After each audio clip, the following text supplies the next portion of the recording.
Well, it's time for Community Corner, where we're going to highlight those stories that teach, inspire, and help us learn a little bit more about our neighbors here in Metro Atlanta. I'm Ron Jones. A nonprofit organization dedicated to helping food service workers are now in a crisis, and they're asking for your help. The Giving Kitchen recently put out an urgent call for that help. They said that they're facing an unprecedented need during this holiday season. 11 Alive's Brittany Kleinpeter shares what they're asking for. And today, we're serving thousands and thousands of people a year compared to hundreds of people a year just a few years ago. Giving Kitchen's executive director, Brian Schroeder, says the nonprofit has seen exponential growth this year. And it is much about vulnerability in our community as it is more people are just aware of Giving Kitchen. That growth and greater awareness has led more people to reach out seeking help, which now means the nonprofit needs more support. You know, this is just an opportunity to be able to give back, not just to this industry, but this is about a holistic view on what people can do when they really believe in community. I think it really... GK's founder, Jen Heidinger Kendrick, started the organization in honor of her husband after the food service community rallied around them during their time of need. Giving Kitchen came about. It's actually a story of my late chef husband, Ryan Heidinger, and how the community rallied behind us in our time of need back in December of 2012.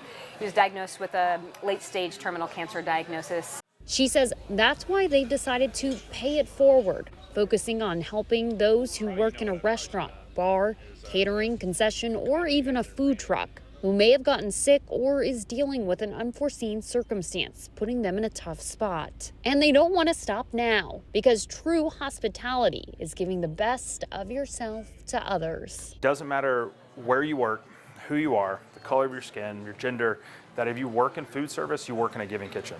So far this year, the nonprofit says it has given out over $3.2 million in aid, and they're hoping to continue that momentum with the help of the community. Reporting in Atlanta, Brittany Kleinpeter, 11 Alive News.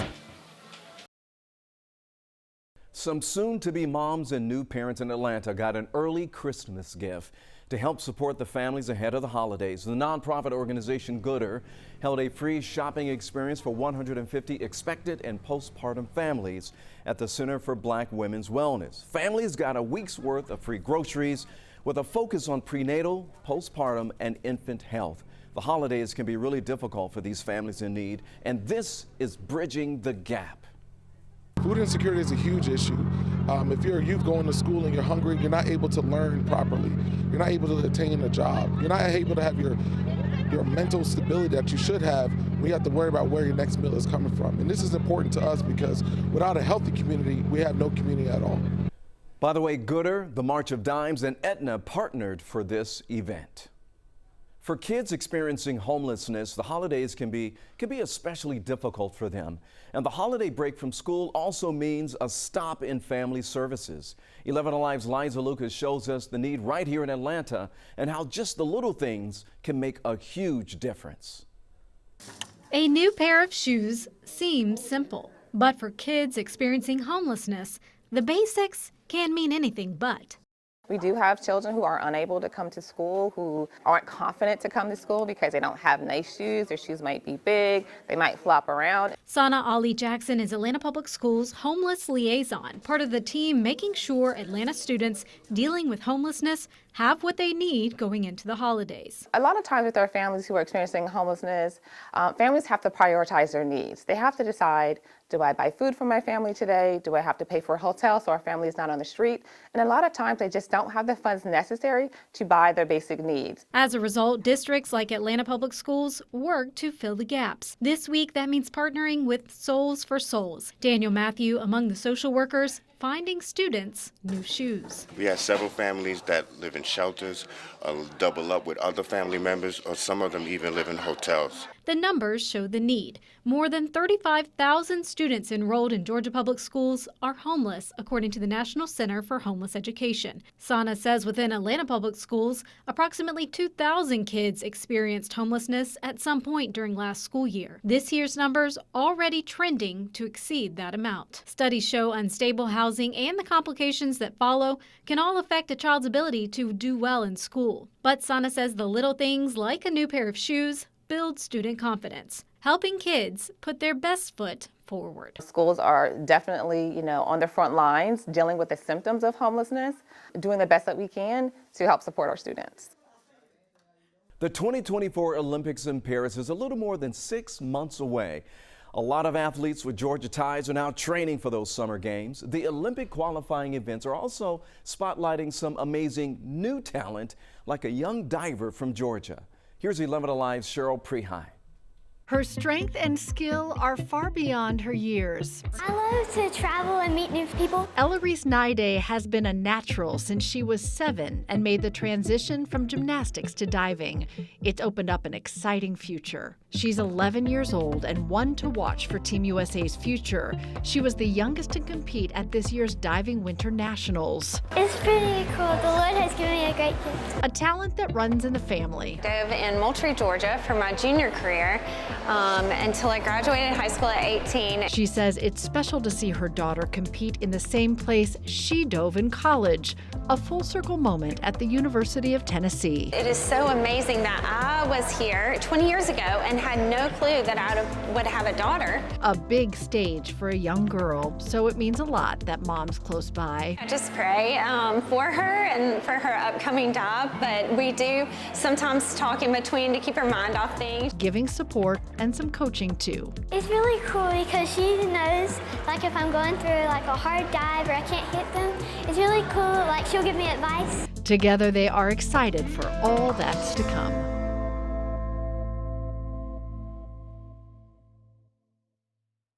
It's a story you'll only see on 11 Alive. When it comes to athletes, there's a motivation that oftentimes is unmatched. But one 14-year-old's determination to make it to practice in October ended with him on the operating table. 11 Alive's Molly Oak shares his story of determination and resilience. There you go. There you go. There you go. Regardless of the season, Daniel found a field to play on. Love sports, especially the Braves. There's a drive that comes with being a two-sport athlete. Go, Daniel, go, Daniel, go! Interestingly enough, he didn't want to go to practice, but he said, I'm a tough guy, I can tough this out. A determination Daniel used to dig deep into finding a way. I was on my way up to get him from practice when I got the call from the coach that he's really sick and they needed to call the ambulance. Athletes depend on actions to speak louder than words. But on October 25th, Daniel's voice silenced his mom. I saw him pass out on the ground. I think he knew I was there, but the last thing he said to me was, help me. Daniel was rushed to Children's for emergency surgeries, doctors cutting off his beloved Braves shirt because there was no time to spare. He had an AVM brain bleed on the left side of his brain. Daniel had 2 brain bleeds, a potentially fatal diagnosis. Dr. Boyson looked me in the eye and just said, we don't know if he's going to make it off the table. And if he did? They didn't know if he was going to be able to talk again, to understand us, to be able to do schoolwork. Sprouts out and like a little broccoli? Yes. Daniel, with his determination and the determination of the doctors at Children's, made it off the table.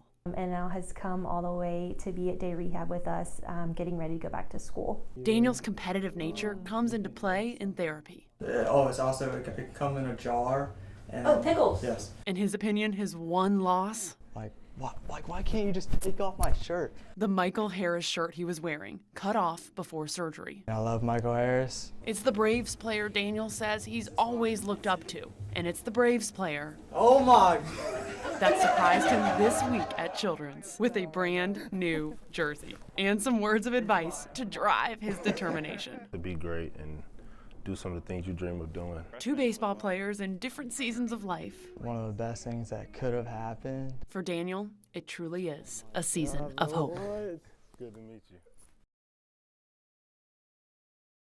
One Metro Atlanta woman is sharing a message of hope on a national stage. Sonia Ray was diagnosed with breast cancer twice, and she's beaten cancer twice. So now she's getting ready for a New Year's Day tradition that she hopes will inspire others going through similar journeys. 11 Alive's Joe Ripley shares her story.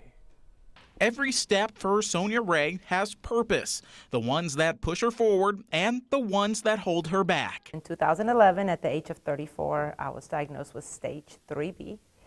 My kids were 3 and 5, and they were my reason for fighting. Armed for her battle with breast cancer, Ray endured a double mastectomy, 2 years of chemo, and 33 rounds of radiation. I had a promise from the Lord, Psalms 128:6, that I was going to live to see my children's children, and here I am. It's come to pass, even in the midst of both battles.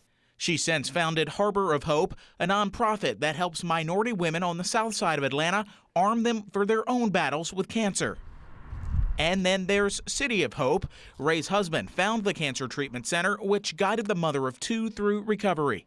Dr. Anita Johnson says Black and Hispanic women get diagnosed with breast cancer at about the same rate as white women, but die 40% more. We get diagnosed at a much later stage. There's access to care, insurance issues, several initiatives, and then unfortunately, Black women, Hispanic women are diagnosed with some of the most aggressive cancers. It's a hard journey to lose your hair, to lose your breasts, to look in the mirror and not recognize who you are. Financially, it is draining, even if you have insurance. The next step for Ray involves sharing her gift, her message of hope for folks on the national stage over 2,000 miles away. Ray will be one of several cancer survivors on the City of Hope float at the annual Rose Parade held every New Year's Day. This marks the 50th time City of Hope has participated in the iconic Pasadena tradition. It was just like a stepping stone to be able to get the message out there of awareness, of early detection. Sonia Ray will carry a message when she marches, a message of hope with every step she takes. In Noonan, Joe Ripley, 11 Alive News.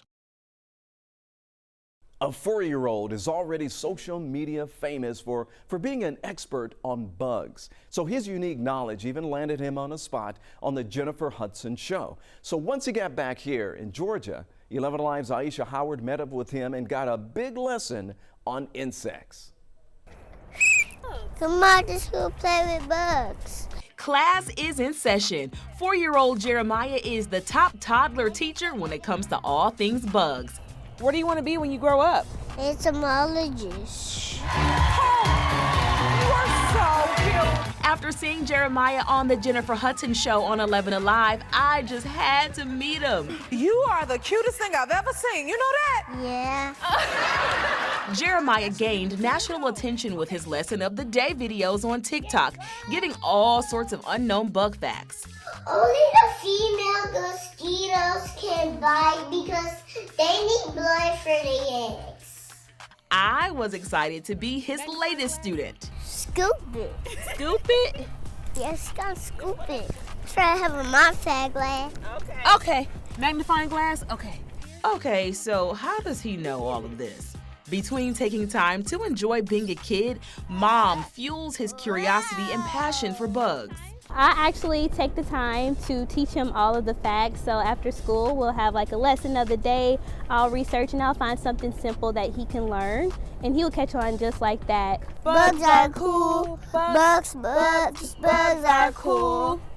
Our bug hunt was a bit of a bust because of the cold weather, but that didn't bother Jeremiah. He still had more nuggets to share. Did you know this about ladybugs? They play dead to protect themselves. Ladybugs play dead to protect themselves? Yeah. That's really smart, huh? So that we won't kill them.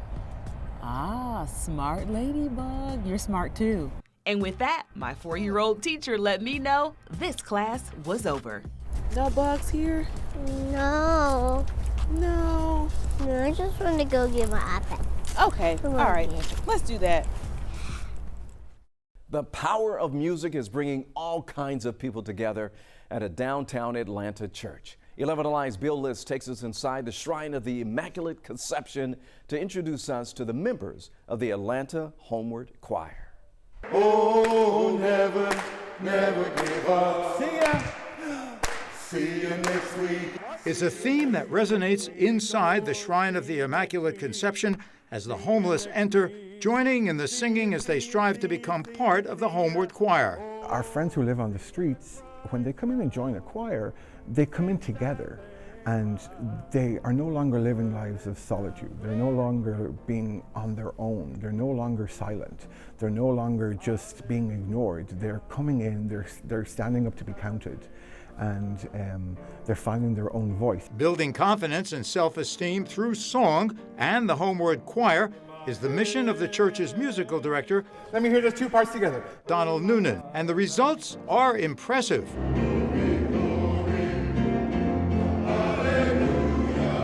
A holiday concert at the church to a packed house, and a history of concerts at the White House and in Chicago.